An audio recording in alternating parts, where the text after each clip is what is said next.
Aleph. Bonjour, aujourd'hui un sujet qui concerne l'héritage. Dans la Mishnah, dans la Sourate, c'est écrit qu'une femme n'hérite pas son mari, un homme hérite sa femme. Et dans les temps modernes, il y a des questions qui peuvent arriver. Comment ça marche exactement? Ces sujets d'héritage dans lesquels, euh, dans les pays où on vit, dans l'époque où on vit, les femmes, elles héritent. Donc, il y a la question, qu'est-ce qu'on fait avec une fille de notre temps? Et la femme qui n'est pas censée hériter son mari, qu'est-ce qu'on fait quand le tribunal, dans un pays où on se trouve dans un tribunal qui ne va pas d'après la Torah, et il donne de l'argent à la femme? Est-ce que la femme doit rendre cet argent aux héritiers? Normalement, pourquoi pas? Et la fille, pourquoi dire qu'elle puisse recevoir? C'est pas évident. Et aujourd'hui, même dans les bâtis d'inim, pour certaines raisons, et certains bâtis d'inim, pas tous, ils ont l'habitude de donner aussi une petite partie à la fille, comme une demi-part. C'est-à-dire le Bechor, il reçoit le double, et comme une demi-part simple, pas de Bechor, comme ça, certains bâtis d'inim ont pris l'habitude de donner à la fille. C'est pas ça notre sujet d'aujourd'hui. C'est une histoire qui est arrivée il y a à peu près 100 ans. Un juif qui est niftar et qui a laissé sa femme et encore d'autres proches, des enfants. Et il y avait une énorme somme qui était dans la banque. Et normalement, d'après la halakha, les enfants, c'est eux qui doivent recevoir cette somme. Et la femme ne reçoit que sa ktuva. Et le problème c'est que les tribunaux chez les goïms, qui se sont occupés de cet héritage, ils n'ont bien sûr rien donné aux enfants, parce que de leur point de vue, tout revient à la femme. Et à cause de ça, donc, la banque dans laquelle se trouvait cet argent, ils ont fait passer tout l'argent à la veuve, à la femme. Et maintenant, la femme qui était frome, elle se pose la question, est-ce qu'elle a le droit d'utiliser cet argent ou bien elle doit le faire passer aux enfants, aux autres proches? C'est pas forcément des enfants, c'était des autres proches.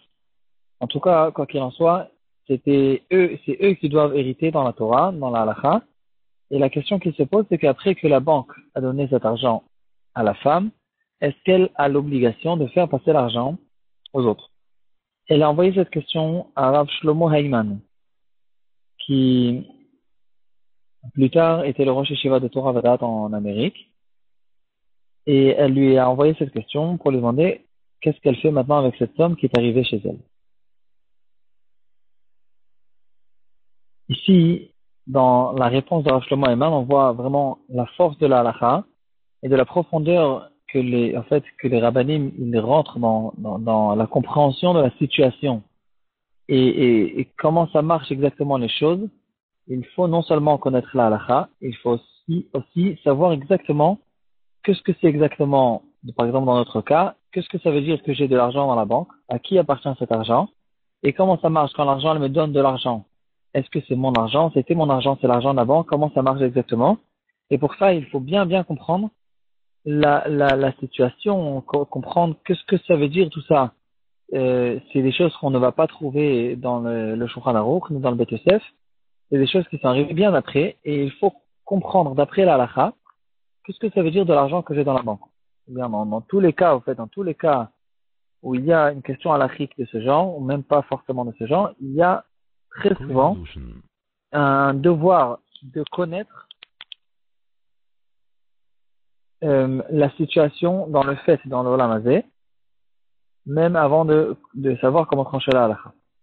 Et donc, par exemple, dans notre cas, si on aurait demandé la halakha à nous, tout de suite on aurait sauté et on aurait dit qu'il n'y a pas de doute. Il faut bien sûr faire passer cet argent aux héritiers, qui sont les vrais héritiers d'après la Torah. Et cet argent, puisque cet argent c'est de l'argent qui ne revient pas à la femme, par erreur il est arrivé chez elle parce que la banque ne reconnaît pas la halachot, alors elle a le devoir maintenant de faire passer cet argent aux héritiers, qui sont les vrais héritiers d'après la Torah.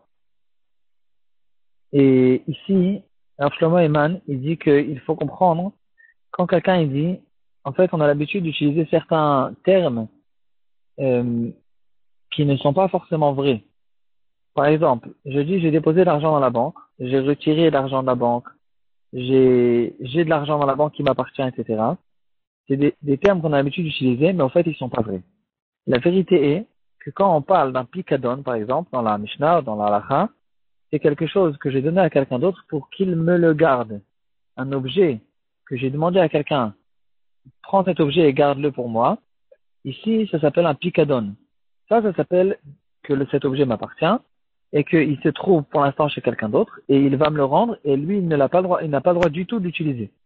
Par contre, si je donne un objet à quelqu'un et que lui, il a le droit d'utiliser, comme un prêt d'argent ou quand je donne à mon voisin des tomates, ici, c'est pas qu'il me garde mes tomates et qu'il va me les rendre les mêmes tomates. Lui, il a pris ses tomates, il a pris de l'argent, il utilise cet argent pour lui, il s'appelle un prêt d'argent, une alva'a, et ici, il va me donner quelque chose d'autre. Pour la banque aussi. Quand je dépose l'argent dans la banque, c'est pas que c'est cet argent qui m'appartient. C'est en fait considérer que j'ai prêté de l'argent à la banque et que la banque prend sur elle l'obligation de me rembourser cette dette dès que j'aurai besoin de cet argent et que je rentre la carte dans le casse-pommade pour retirer mon argent. Mais en fait, ça s'appelle pas, encore une fois, maintenant je viens d'utiliser le même terme alors qu'il n'est pas vrai. Et sans faire exprès, je le fais.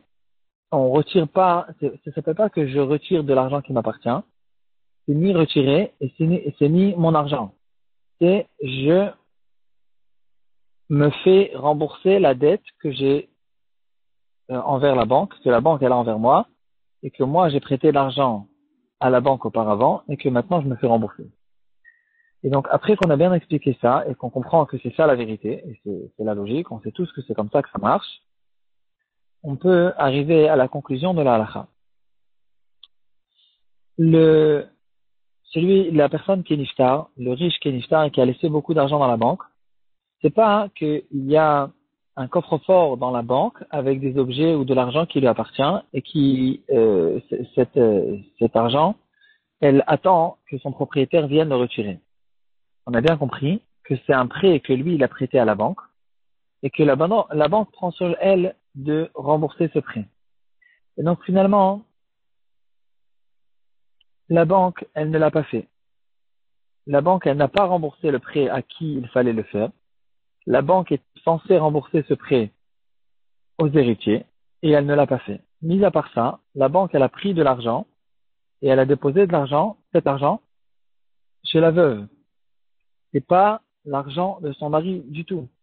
C'est de l'argent que la banque, par erreur, par incompréhension, par manque de savoir où cet argent est censé revenir, avec le tribunal, la banque, en tout cas, elle a donné cet argent à la veuve, et c'est au fait de l'argent qui appartenait à la banque, et pas au mari.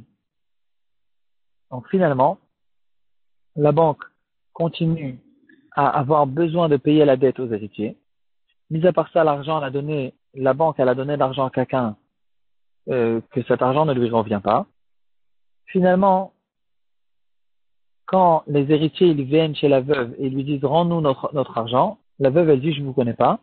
Moi j'ai reçu d'autre part de l'argent, c'est de l'argent qui n'a aucun rapport avec vous. C'est pas de l'argent qui vous appartenait en tant qu'héritier, c'est une autre argent, c'est de l'argent qui est arrivé par moi par quelqu'un qui s'appelle la banque. Et donc moi je vous connais pas et c'est ça, à cause de ça, il dit Rav Shlomo Eiman que elle a la possibilité, la veuve a le droit de garder cet argent et elle n'a pas besoin de le rendre aux héritiers. Même en fait, il relève encore un petit sujet, il dit peut-être qu'il y a une question de gramma ici, parce que à cause d'elle, à cause du fait de son existence, l'argent est arrivé chez elle et pas chez eux. Ici, il dit qu'il n'y a pas non plus de gramma, parce que c'est pas elle qui a causé, c'est pas elle qui a causé que l'argent lui revient, c'est les tribunaux, à cause du fait qu'eux, ils n'avaient aucune possibilité de retirer cet argent à cause des tribunaux et de la loi du pays dans lequel ils se trouvaient. Donc ici, il n'y a même pas une question de gramma. Finalement, elle n'a pas besoin de rendre l'argent.